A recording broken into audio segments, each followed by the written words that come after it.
Okay, so this is Winchester, the movie based on actual events of the haunting of the Winchester mansion. Winchester is the name of the family that is a rifle company, basically, that makes rifles and uniquely enough roller skates. uh, it's Sarah Winchester, the widow of the company's founder, who now basically runs things. She uh, basically felt compelled to move to San Jose, California. She bought a small house that she has since renovated into this sprawling mansion, and she just keeps renovating and renovating and renovating. And she's grown very reclusive, and so a doctor named Eric Price is called in to assess her mental faculties and see if she's still suitable to run the company. It's 1906, so it's shortly before the Great San Francisco earthquake. I'll get a little bit into something involving that later, but basically, Dr. Price comes into the home. He sort of doesn't quite ruffle his feathers. He has something of a past too as well. But as he converses with Sarah Winchester, he finds out that she believes she is cursed to be haunted by the ghosts of all those who were killed by Winchester rifles.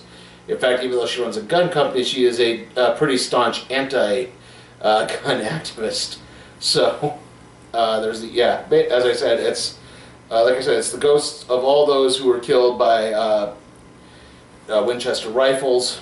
Also at the house is Marion, Sarah's niece, and Marion's son, Henry.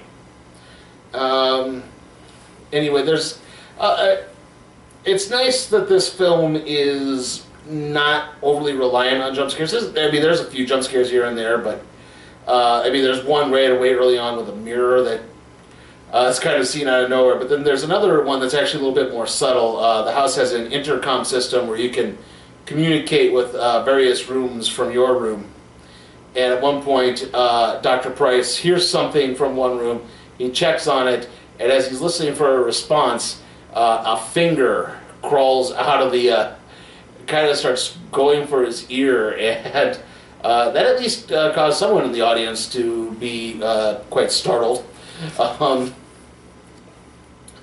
Anyway, as this is happening, Henry, the little boy, is being possessed by a ghost. It seems to be wreaking even more and more havoc. Sarah is having trouble. She basically reveals that what she does is she recreates the rooms of the people who were killed by Winchester rifles, the rooms they died in. That allows their ghosts to pass to a more solid realm, and then she seals the doors with 13 nails, a board with 13 nails in it, and that keeps them in there. And for the most part, there are some good ones, there are some bad ones, but once they're sealed, they're content. They make noise, but that's about it. Anyway, but one ghost has been having a lot of problems with a recent one that's showed up. In fact, as like I said, it's possessing Henry a lot. It tries to make Henry kind of fall to his death at one point. It sort of leads in a misdirect that it's possibly the ghost of Henry's father, who was a drunkard and a troublemaker, and who died very recently, and Henry seemed to actually be quite pleased with it. In fact, there's a point where Henry, while possessed, actually grabs a shotgun. I'll get to how the shotgun gets there, but he grabs a shotgun and he attacks Sarah Winchester with it. And this is kind of the thing that starts to really put her into, okay, we have to fix this. And as the newest room that she's completing, she's trying to recreate the room, and she needs makes some models of every Winchester rifle available. And she's not entirely sure why. She starts to piece together what's been going on. All through this, Dr. Price is very skeptical. He's not believing. He says, look, Henry needs to go to a hospital. He's clearly traumatized by the death of his father, and he needs help coming to terms with it. She said, no, no, this is the curse, this is the curse. He said, I don't believe in curses. And another part of Dr. Price's backstory is, it's very brief. His wife seemed to suffer from kind of the same thing, where she thought she was haunted and cursed. He thought it was just a mental disorder. Eventually, it drove her to the point that she pulled a gun to kill herself. He leapt to stop her, and the first bullet shot through him.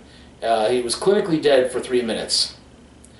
And so that's why the house seems to have an affinity for him as well. Like, it directed Sarah to have Eric Price be hired to assess her mental situation.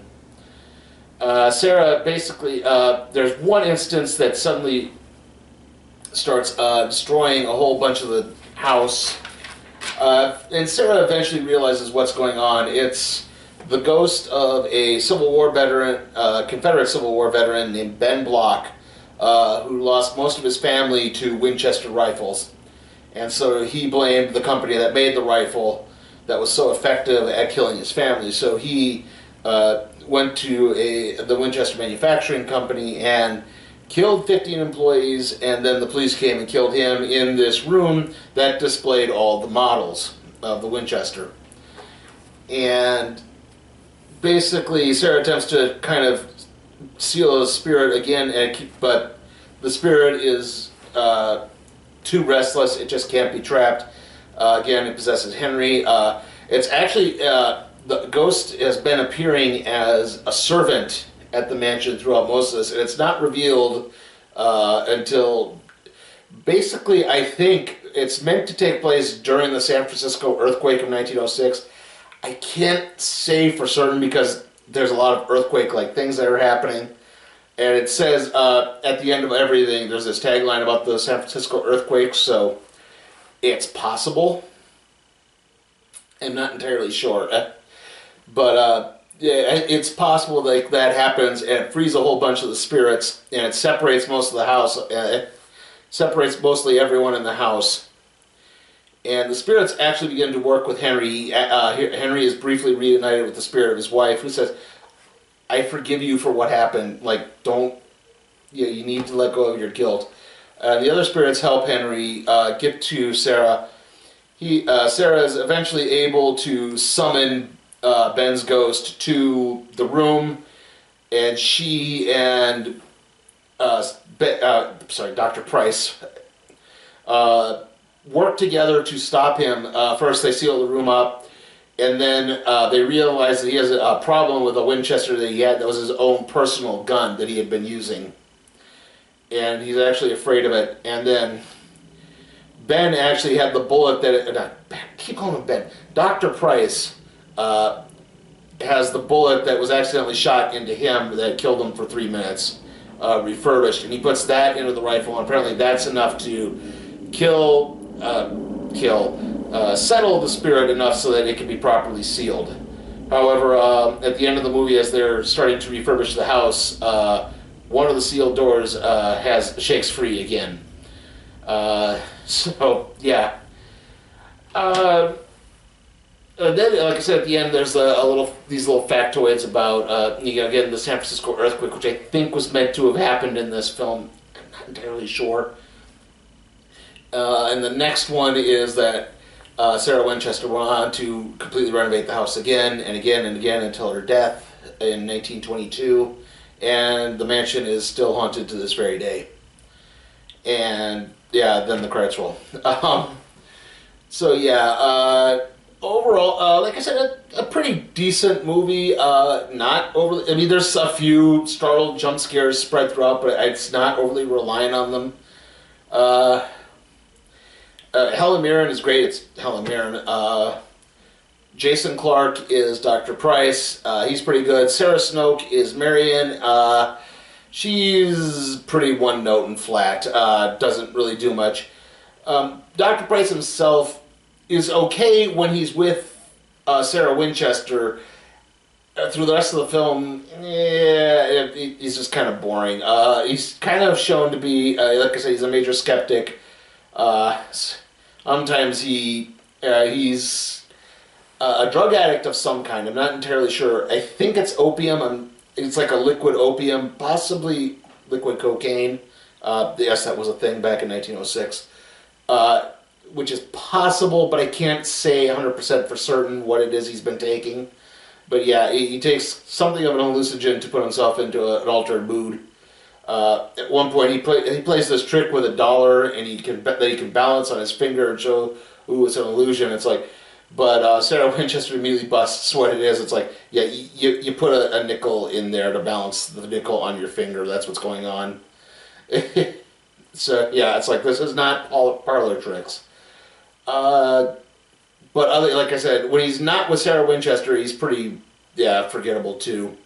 But like I said, once the film starts to pick up, I think it really does pick up pretty well. Not really scares aplenty. It's more of a moody piece. So yeah, I think I'm going to give Winchester a B. It's the most popular Saturday morning show in America. As the Smurfs continue to face... Then it's the Gary Coleman Show. Okay, trailer time, and yeah, there's nothing spectacular here. Death Wish, Black Panther, Annihilation, Game Night, Strangers, Prey by Night, and Pacific Rim Uprising. I would have thought the Pacific Rim Uprising was a new trailer, but no. I seem to recall that came during...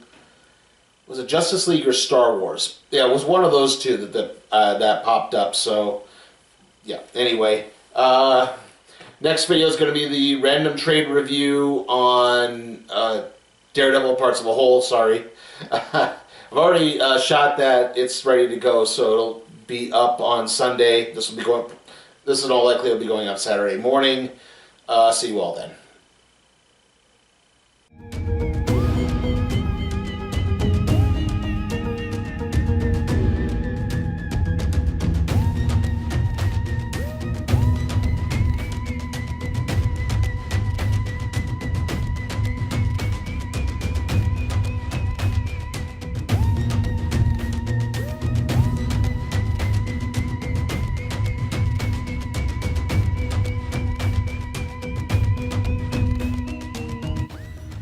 Hey guys, is there a movie you want me to tackle? If it's some stinker like Baywatch or the Emoji Movie or something else? Check out my Patreon at Sleepy Time for Cat Productions. See how you can make that happen.